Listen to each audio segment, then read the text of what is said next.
Hi guys. We're continuing with the same section as yesterday, but today we're going to focus on fraction problems. Now we've already done fraction problems earlier this week, but in each of those fraction problems, it was just a monomial on the bottom. It was one term. It had a radical. Since this section is called binomial radical expressions, today we're going to do problems where there's adding or subtracting in the denominator of the fraction, and that's going to completely change how we do the problems. So let's get started. Here is our first example. Now again, in this problem, you can see on the denominator that I have a subtraction problem. It's rad 3 minus rad 5. Very different from what we did earlier in this week. Since it's a subtraction problem, I cannot just multiply by a rad 3 to get rid of the rad 3 and a rad 5 to get rid of the rad 5. We would have to multiply the whole thing. And so, the rad 3 would get rid of this rad 3, but it would make that a 15. And the rad 5 would get rid of the rad 5, but it would make this a 15. It's just not going to work.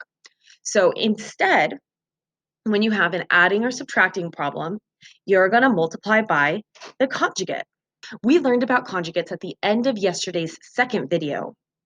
A conjugate is the plus or minus version, right? So this is a subtraction problem. So if we do an adding problem, that's the conjugate.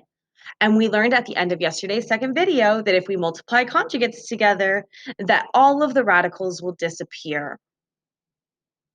So in this problem, since it was rad 3 minus rad 5, I'm going to multiply by rad 3 plus rad 5. That's the conjugate. You just want to do the conjugate of the denominator, but we do have to multiply the top and bottom by the same thing. So I do need to multiply the top by a rad 3 plus rad 5 as well. For the top, we're going to be distributing. We have a monomial on top, 2 rad 7. There's no adding or subtracting, so that's all like one unit. So I'm going to distribute that to the rad 3 and to the rad 5. Notice that I did not multiply the numbers together. I kept them separate because I wanted to see if I had a pair of anything, right? So I wanted to see like, hey, if I multiply these radicals together, is something going to get out? And nothing's going to get out on this problem, but sometimes something does escape out of those top radicals. So the first one is a 7 and a 3. Those are not the same. Second one's a 7 and a 5, also not the same. For the denominator, we learned yesterday that when you're multiplying conjugates together, you can just square the first term, square the second term, and subtract. So that's what I'm going to do. I'm going to square the rad 3, I'm going to square the rad 5, and I'm going to subtract. And when I square a rad, the square and the rad just cancel out. And so this is going to become 3 minus 5 on the bottom. On the top, since I decided that nothing is going to escape, I went ahead and just multiplied the 7 and the 3, and then the 7 and the 5.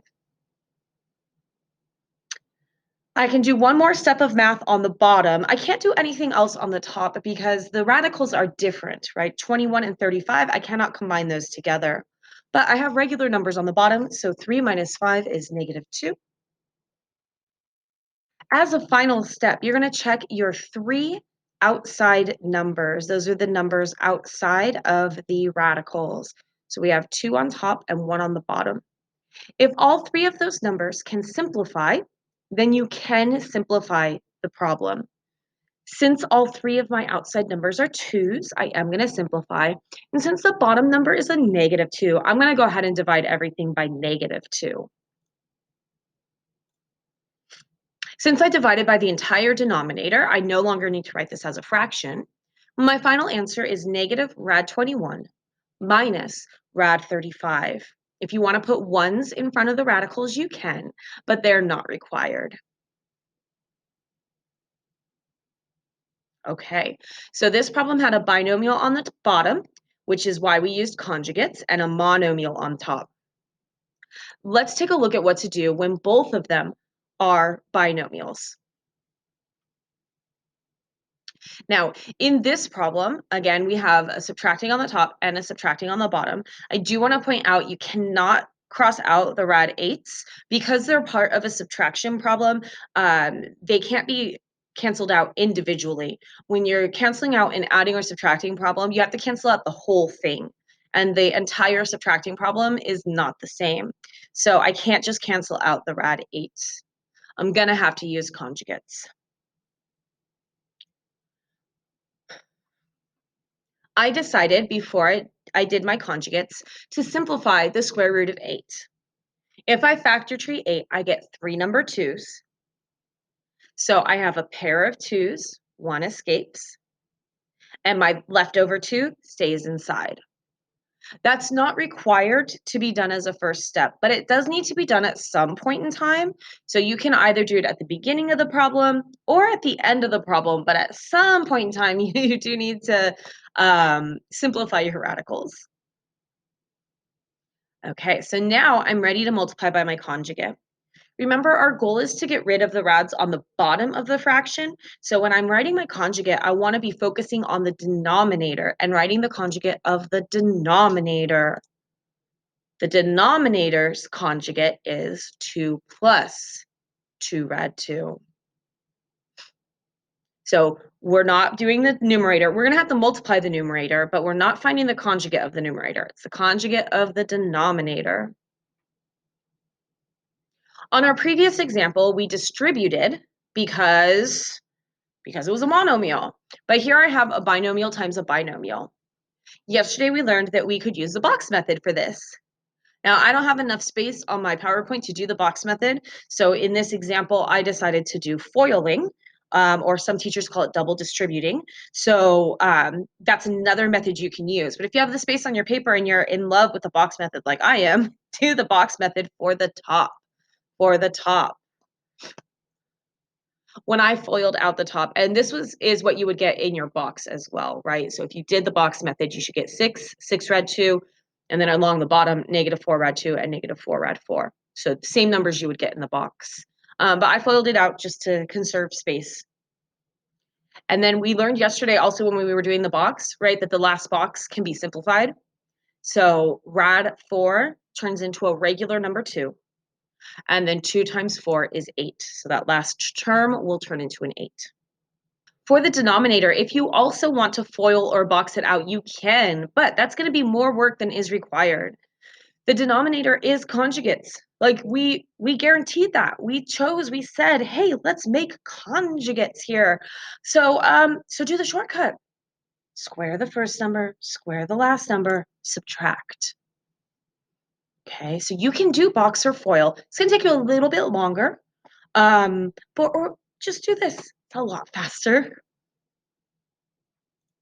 All right, so for my top, I combined like terms. I took my 6 at the beginning minus my 8, and that became this -2 up front.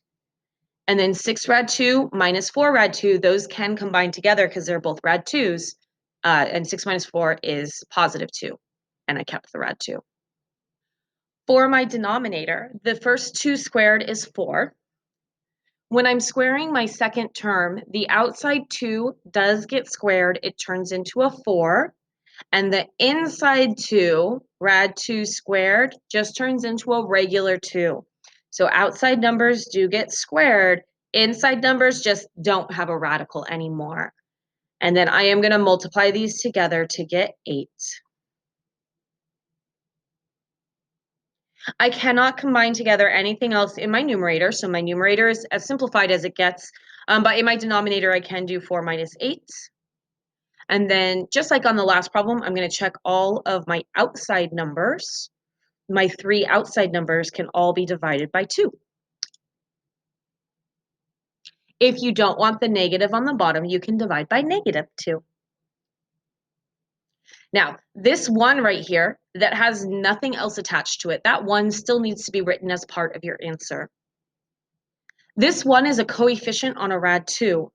If a 1 is a coefficient, it does not have to be written down. If you want to write down the 1 right here, you can. And then we have, this one's still a fraction, right? Because we didn't divide by the entire denominator. All right. Why don't you guys try one on your own? This is a distributing problem, so it's on the easier side. No FOIL, no box. So try this one on your own and then see what you get. All right, I hope you multiplied by rad 2 minus rad 3.